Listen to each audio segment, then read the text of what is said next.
ख़वातीन की सेहत के हवाले से, और बहुत सारी ख़वातीन हैं जो आज भी अपनी सेहत के बारे में उस तरह से खुलकर नहीं बता पाती किसी को। वो चाहे किसी भी तरह के मामलात हों तो हमें होता है कि नहीं बताया जाए तो बेहतर है, या फिर हम छुपा लिया जाता है शर्माने की वजह से। तो इस तरह से जो मामलात होते हैं आगे जाकर किस तरह से मुश्किलात पैदा कर सकते हैं, आज हम बात करेंगे ब्रेस्ट कैंसर के हवाले से। इसकी किस तरह से कंपेन्स की जा रही हैं, किस तरह से अवेयरनेस दी जा रही है, और हम सब की ज़िम्मेदारी है इसमें जो अवेयरनेस का हिस्सा बने, और साथ ही साथ जो भी ख़वातीन हैं अपना जो मंथली मुआयना है वो लाजमी करते रहें। और इस हवाले से बात करेंगे, हमारे साथ मौजूद हैं CEO pink ribbon Umar Aftab साहब। अस्सलाम वालेकुम सर, बहुत शुक्रिया प्रोग्राम में आने के लिए फर्स्टली। तो सेकेंडली सर, जैसे है कि हमने बात की कि बहुत सारी ख़वातीन इस तरह से हैं, अभी स्टिल है, इतनी सारी कंप्लेंट्स इतने सब की वजह से जो नहीं बता पाती हैं। बताने के अलावा उनको पता ही नहीं होता कि चेकअप कैसे करना है या चेकअप करवाना ज़रूरी भी है कि नहीं। तो अभी तक आपको लगता है कि ये जो चीज़ें हैं ये किस तरह से हम इसको टैकल कर सकेंगे मज़ीद? देखिए, अनफॉर्चुनेटली हमारी सोसाइटी में बीइंग अ पेट्रियार्कल सोसाइटी, ख़वातीन के इश्यूज़ पे जनरली थोड़ी सी सोसाइटी में रेजिस्टेंस और थोड़ा सा जो है वो बात करना थोड़ा मुश्किल होता है। और अगर फिर कोई ऐसी चीज़ हो जो विमेन सेक्सुअलिटी से रिलेटेड हो तो उस पर फिर बात करना और ज़्यादा जो है वो मुश्किल हो जाता है। और यही वजह है कि अनफॉर्चुनेटली हम ये देखते हैं कि जो ब्रेस्ट कैंसर जो है उसमें जितने केसेस हर साल डायग्नोज होते हैं उसमें से 50% जो है वो अमवात हो जाती हैं। अच्छा, अब ये पिंक रिबन कैंपेन को बार बार रन करने का मकसद क्या है? दो मेजर इसमें बातें हैं। एक तो ये है कि पाकिस्तान में अनफॉर्चुनेटली जो ब्रेस्ट कैंसर है वो पूरे एशिया में सबसे ज़्यादा है। पाकिस्तान में हर 9 में से खातून जो है वो ब्रेस्ट कैंसर के रिस्क पे है, यानी जिसका मतलब ये है कि तकरीबन 1 करोड़ से ज़्यादा ख़वातीन पाकिस्तान में ब्रेस्ट कैंसर के रिस्क पे हैं। दूसरी बात ये कि पूरी दुनिया में जो ब्रेस्ट कैंसर का रिस्क है उसकी जो एवरेज एज है वो 55 साल है। पाकिस्तान में ब्रेस्ट कैंसर होने की जो एवरेज एज है वो 35 साल है, यानी कि 20 साल यंगर एज ग्रुप में ब्रेस्ट कैंसर हो रहा है। एक तो ये एक अलार्मिंग सिचुएशन है कि हमारे यहाँ अनफॉर्चुनेटली ये बहुत ज़्यादा है।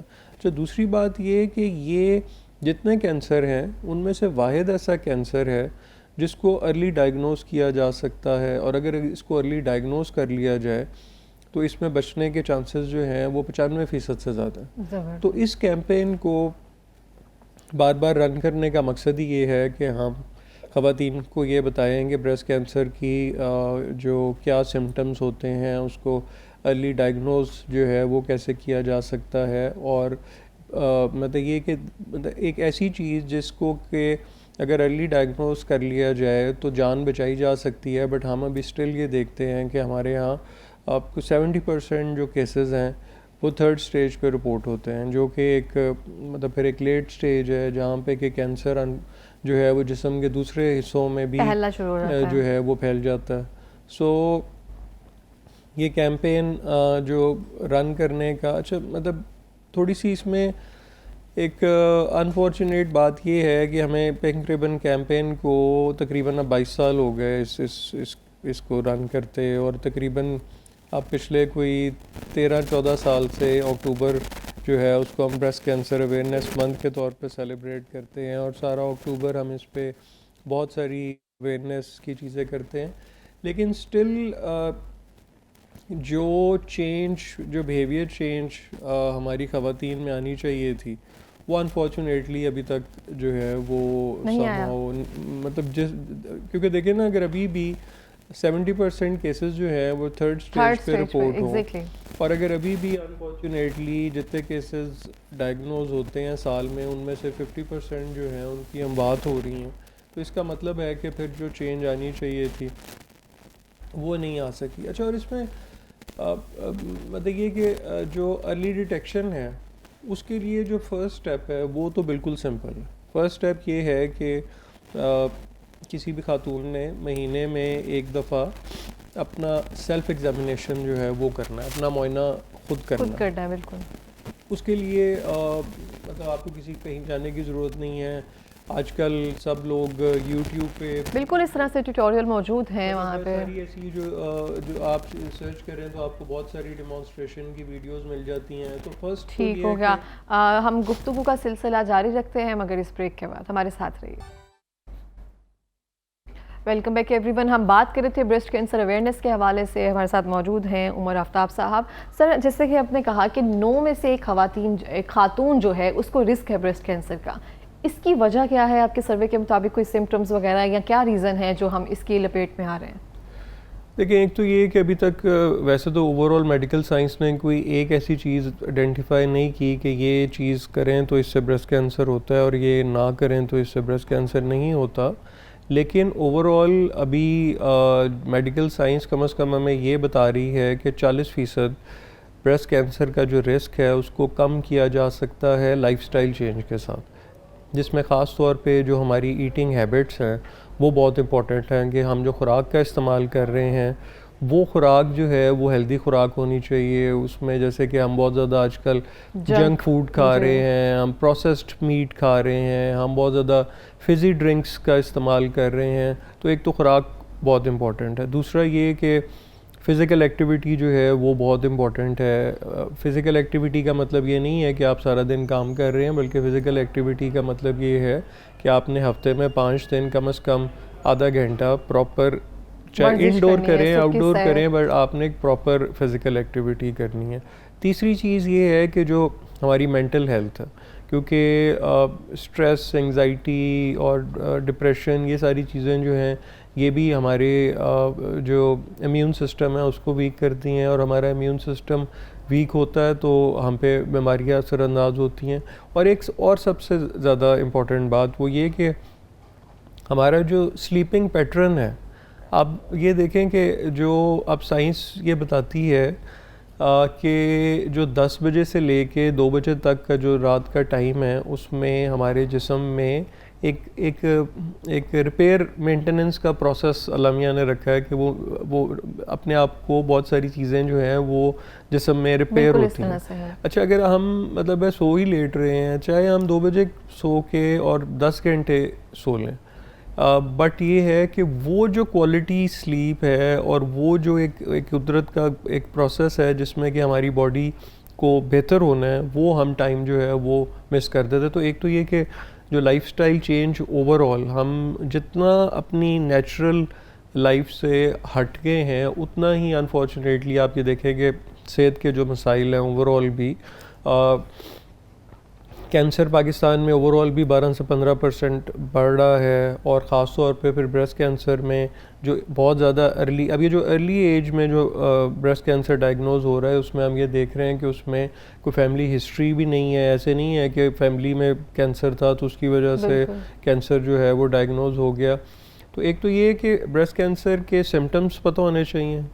ब्रेस्ट कैंसर के जो सिम्टम्स क्या है इसके जो सिम्टम्स हैं उसमें ये है कि जी अगर छाती के किसी भी हिस्से में कोई गिल्टी हो या बगल के नीचे कोई गिल्टी हो, सो उसको बहुत सीरियसली मॉनिटर करने की ज़रूरत है और उसको डॉक्टर को दिखाने की ज़रूरत है। और ज़्यादातर ये होता है कि क्योंकि ये जो गिल्टी है ये पेनलेस होती है, इसमें पेन नहीं होती, तो हम ये देखते हैं कि वो ख़वातीन इसको इग्नोर कर देती हैं कि जी इसमें तो कोई दर्द नहीं है, ये तो शायद ऐसे ही कोई चोट है या कोई टेम्प्रेरी चीज़ है।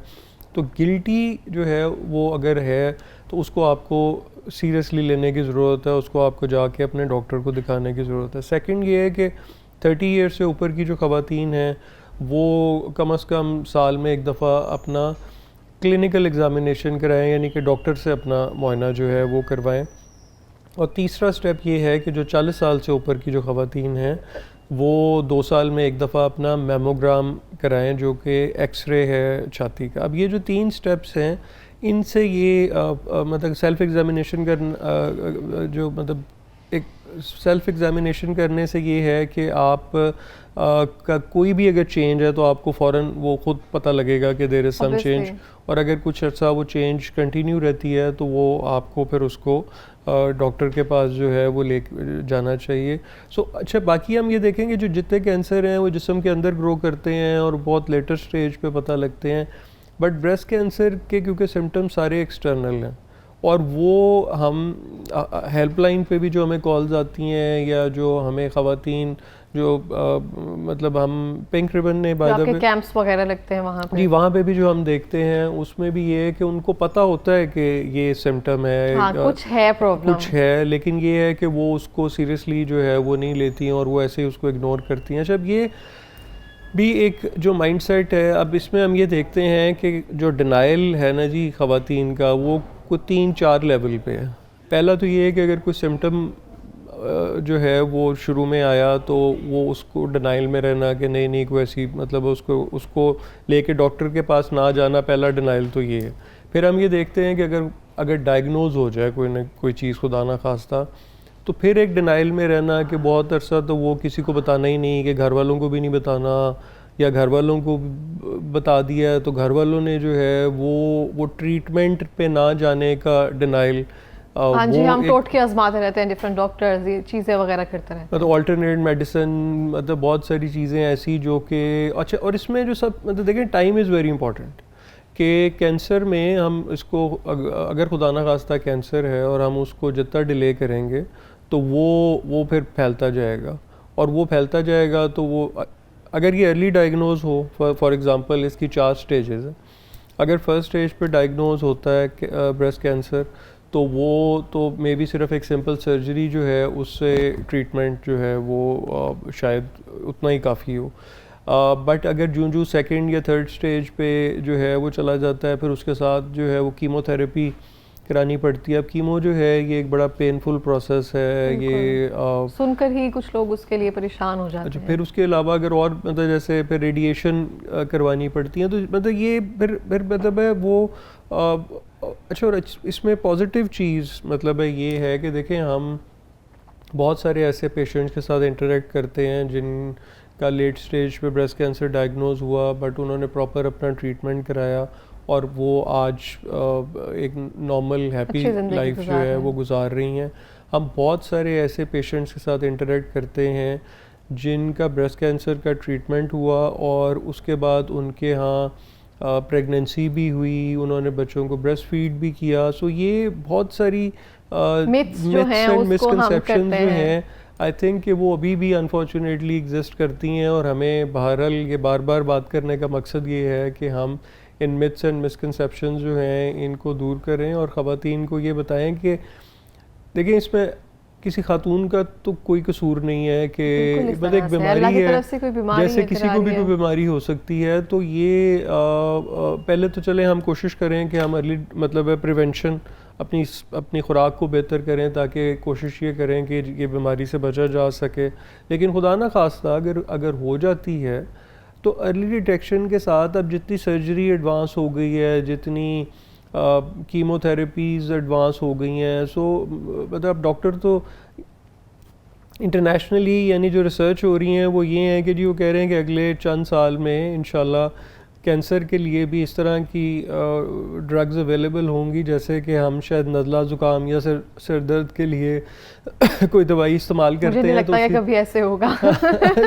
लेकिन देखें, अगर हम पिछले 20-25 साल में देखें तो मतलब बहुत थिंग्स एडवांस्ड, और वो जो ये है कि लेकिन जो असल चीज़ आई थिंक कि हमें जिस पे फोकस करना है वो हमारी जो सोच है, वो शायद अनफॉर्चुनेटली वो उस तरह चेंज नहीं हो रही, और हमें अपनी सोच को चेंज करना है। और फिर एक चीज़ ये कि इनफैक्ट मैं आपके प्रोग्राम के थ्रू ये भी जो अगर मर्द हजरात देख रहे हैं, मैं उनको भी ये कहना चाहूँगा कि देखें, जैसे हमारे घर की ख़वातीन हमारा ख्याल रखती हैं, हमारी भी ये रिस्पॉन्सिबिलिटी है कि हम अपने जो घर की ख़वातीन हैं उनकी सेहत का ख्याल रखें। और क्योंकि खुदा न खास्ता अगर किसी खातून को कैंसर जैसी बीमारी, ब्रेस्ट कैंसर जैसी बीमारी होती है, तो ये जब तक वो मतलब फैमिली पूरी साथ उनके ना खड़ी हो, आई थिंक ये बहुत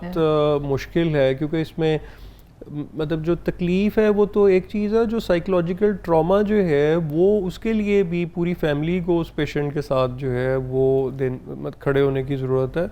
और फिर इसमें विल पावर बहुत इम्पॉर्टेंट है, यानी कि मतलब हम ये देखते हैं कि बहुत सारी ऐसी पेशेंट्स जिनको early breast cancer early stage हो, लेकिन अगर वो अपनी हिम्मत छोड़ दें तो वो उनका ट्रीटमेंट उतना बेहतर नहीं होता एज़ कम्पेयर टू वो पेशेंट्स जिनको लेट स्टेज पे ब्रेस्ट कैंसर डायग्नोज हो, लेकिन वो अपनी विल पावर जो है उससे डिजीज़ को फाइट करें तो उनका जल्दी और बेहतर जो है वो इलाज मुमकिन होता है। जैसे मैं भी बहुत से डॉक्टर्स ऐसे मिली हूँ जो कैंसर के हवाले से इलाज करते हैं, उनका भी सेम कहना है कि अगर आप अच्छी विल पावर के साथ, जितने भी पेशेंट्स हैं जितना वो इलाज करवा रहे होते हैं ना, अच्छी गुड विल के साथ या पॉजिटिविटी के साथ, उनके रिजल्ट्स उतने ही बेहतर आते हैं। लेकिन जब हम हार जाते हैं ना कि हमने बचना ही नहीं है, अगर आपको लग जाता है ना कैंसर जैसा, एक ऐसा लगता है कि एक खौफनाक ख्वाब है जो आप सुबह देखेंगे और वो आपको लगेगा कि आपकी ज़िंदगी के फेज़ ही एक तरह से बदल जाता है। बिल्कुल इस तरह सही है और ये बात तो दुरुस्त है। लेकिन जैसे आपने कहा कि अगर कुछ चीज़ें हमारे अगर हाथ में हैं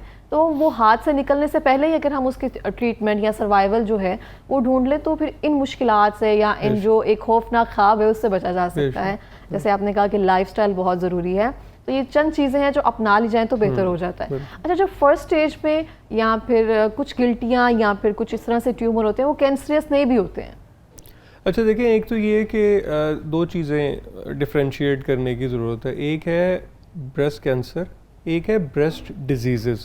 सो आजकल क्योंकि जैसे ये हमारी खुराक में बहुत ज़्यादा हार्मोन्स और स्टीरॉइड्स का इस्तेमाल किया जाता है तो उसकी वजह से ख़वातीन में हार्मोनल इम्बैलेंस जो है वो बहुत ज़्यादा जनरली है। PCOS, PCOS। एग्जैक्टली। सो उसकी वजह से जो है वो जैसे मतलब बहुत सारी ब्रेस्ट डिजीज़ भी यंग एज में हो रही हैं। फॉर एग्जांपल फाइब्रॉइड्स जो हैं, अब वो फाइब्रॉइड्स जो हैं वो ये है कि छाती में बहुत मल्टीपल गिल्टियाँ जो हैं वो बन जाती हैं, वो कभी कम हो जाती हैं, कभी ख़त्म हो जाती हैं, फिर बन जाती हैं। सो इस तरह भी है। लेकिन अच्छा, अगर किसी को फाइब्रॉइड है तो उसको भी मतलब ठीक है, वो मतलब कैंसरस नहीं है, लेकिन ये है कि उसको ओवरऑल ज़्यादा केयरफुल होने की ज़रूरत है। उसको हर 6 माह के बाद अपना मुआयना कराने की ज़रूरत है, क्योंकि बहरहाल कोई भी ऐसी जो अनयूजुअल ग्रोथ है आपकी बॉडी में वो मतलब एक बहुत मतलब पॉजिटिव चीज़ नहीं है। और हमने ये भी देखा कि बहुत लेटेस्ट स्टेज पे जाके अगर फाइब्रॉइड को बिल्कुल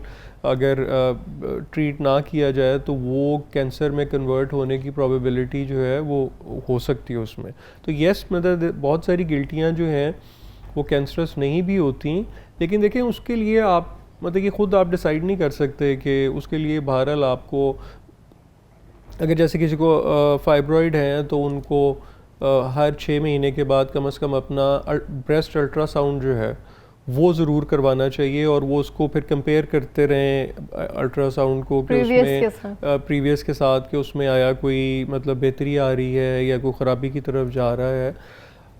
ह्यूमन बॉडी में चाहे वो मर्द है औरत है, उसमें कोई भी अगर ऐसी अनयूजुअल ग्रोथ हो जाती है जो कि नहीं, कोई ऐसी चीज़ बन जाती है जो कि नहीं किसी भी हिस्से में, अगर किसी भी हिस्से में, तो उसको तो हमें वैसे ही सीरियसली लेना चाहिए। और अगर एक सर्टेन टाइम तक वो रहती है तो उसको हमें सीरियसली जाके डॉक्टर से कंसल्ट करना चाहिए। बिल्कुल इस तरह से। और सब जिस तरह से कैंपेन्स वगैरह चल रही हैं पिंक रिबन के हवाले से भी, तकरीबन जैसे आपने कहा 22 साल हो गए हैं और 70% जो केसेस हैं वो 3rd स्टेज पर आकर रिपोर्ट हो रहे हैं। तो ये तो मुझे लगता है एक अलमिया है, और पता नहीं अगले 22 सालों तक भी हम शायद उस पर करते रहेंगे और ये शायद सिलसिला इस तरह से रहेगा। तो आपको क्या लगता है इसके लिए स्कूल्स वगैरह में तो ऑब्वियसली कैंपेन्स चल रही होती हैं कि हम सब जा रहे होते हैं, लेकिन स्कूल कॉलेजेस में टीचर्स के साथ या उनके साथ लिंकअप होकर बच्चों का मुआयना करना, या फिर जितनी भी प्रेगनेंसी के दौरान जितनी भी ख़वातीन जो हैं वो किसी भी गायनाकोलॉजिस्ट के पास जाती हैं या जाना स्टार्ट करती हैं कभी भी, तो वो भी उनका चेकअप वगैरह करते रहे कि हम सिर्फ एक चीज़ पर स्टक हो जाते हैं। हम किसी मेडिकल स्पेशलिस्ट के पास जा रहे हैं तो सिर्फ हम नज़ला ज़ुकाम की इस तरह से दवाई लेकर आ रहे हैं। तो ये आपको लगता है कि उनका भी एक तरह से फ़र्ज़ बनता है, अगर आपके पास कोई आ रही है अर्ली 30s में है, 35 या 40 में है, तो आप उनको साथ रिकमेंड कर दें या उनको कह दिया जाए कि आप इसका मुआयना भी नेक्स्ट हमारे पास करवा के लाएं? देखिए बिल्कुल, पिंक रिबन ने इन 22 सालों में एक बहुत होलिस्टिक वे में काम किया, और उसमें ये मतलब हमारा एक यूथ प्रोग्राम है। सो हम पूरे पाकिस्तान में कॉलेजेस यूनिवर्सिटीज़ में बहुत रेगुलरली अवेयरनेस कैंप्स रन करते हैं, और उसका बल्कि फ़ायदा ये हुआ है कि हमने ये देखा है कि जो यंगर एज ग्रुप है वो रिलेटिवली थोड़ा सा अर्ली सिम्टम के साथ आता है as compare to older age group के साथ जो है। उसके अलावा डॉक्टर्स की बहुत सारी ट्रेनिंग्स में इनफैक्ट बल्कि अब जैसे ब्रेस्ट सर्जरी जो है वो एक अलहदा से एक स्पेशलिटी के तौर पे, अब पहले जनरल सर्जन जो है वो ब्रेस्ट ओके। सर्जरी करता था, अब ब्रेस्ट की अलहदा से स्पेशलाइजेशन जो है वो हो गई है। सो मतलब है ये कि बहुत से मतलब गायनाकोलॉजिस्ट के साथ जो है वो ट्रेनिंग प्रोग्राम्स, फिर जो लेडी हेल्थ वर्कर हम गवर्नमेंट ऑफ पंजाब के साथ भी मिल के जो लेडी हेल्थ वर्कर्स हैं उनको ट्रेन किया जा रहा है, क्योंकि वो ग्रास रूट लेवल पे होती हैं, तो वो अर्ली सिम्टम्स जो है उसको डायग्नोज जो है वो कर सकती हैं। तो इस तरह के मीडिया के थ्रू जो है वो पेमरा सपोर्ट कर रहा है इस वक्त कैंपेन को, तो मतलब मीडिया के थ्रू इस कोशिश कर रहे हैं कि हम ज़्यादा से ज़्यादा लोगों तक ये अवेयरनेस प्रोग्राम जो है वो करें। पीटीए हमें सपोर्ट करता रहा, तो जो रिंग टोन है उसके ऊपर बार बार बिल्कुल इस तरह मैसेज जो से। है वो चलता रहा। सो ये मतलब है वी डू ट्राई कि हम इस इशू को बार बार मुख्तलिफ तरीके से लोगों को याद दहानी और कराएं। कर भी रहे हैं सर, आप जिस तरह से कर रहे हैं। और लिटरली हमारे पास लास्ट 2 मिनट से कोई पैगाम देना चाहेंगे? देखिए, एक तो ये कि पिंक रिबन ने लाहौर में एक डेडिकेटेड ब्रेस्ट कैंसर हॉस्पिटल भी बनाया है इनफैक्ट, जो कि इस वक्त डायग्नोस्टिक सर्विसेज प्रोवाइड कर रहा है, free of cost service provide कर रहा है। तो जो ख़वातीन भी जिनको लगता है कि उनको किसी तरह का सिम्टम है वो पिंक रिबन हॉस्पिटल आएँ और फ्री अपना चेकअप करवाएं। और आखिरी बात ये है कि देखें, ब्रेस्ट कैंसर एक बीमारी है, इस बीमारी में आपका कोई कसूर नहीं है, और ये बीमारी जो है इसको जैसे कि जिस्म के किसी भी हिस्से में कोई बीमारी होती है उसी तरह ही इसको लेने की ज़रूरत है। और खुदा ना खास्ता अगर आपको ये बीमारी का कोई सिम्टम है तो आप जितनी जल्दी इस बीमारी को लेकर डॉक्टर के पास जाएंगी उतनी ही आपकी बाद की ज़िंदगी जो है वो बेहतर हो सकेगी, और आप अपनी फैमिली के लिए भी ज़्यादा बेहतर कारआमद और बेहतर हो सकेंगी। जिन बच्चों के लिए आप अपने ट्रीटमेंट को डिले करती हैं उनको आपकी ज़रूरत है, और आप जितनी जल्दी डॉक्टर पे जाएंगी आपकी सेहत उतनी बेहतर रहेगी, और वो बच्चों को आप ज़्यादा देर तक जो है उनकी देखभाल कर सकेंगे। बिल्कुल इस तरह से। बहुत शुक्रिया सर प्रोग्राम में आने के लिए। और यहाँ पे यही कहना चाहूँगी कि अपनी सेहत का ख्याल खुद रखें, आपके जिस्म का हिस्सा है उसकी हिफाजत भी आपकी ज़िम्मेदारी है, मुआयना खुद करते रहें आप, और अगर आपको लगे कोई तशवीश की बात है तो डॉक्टर के पास लाजमी जाएँ।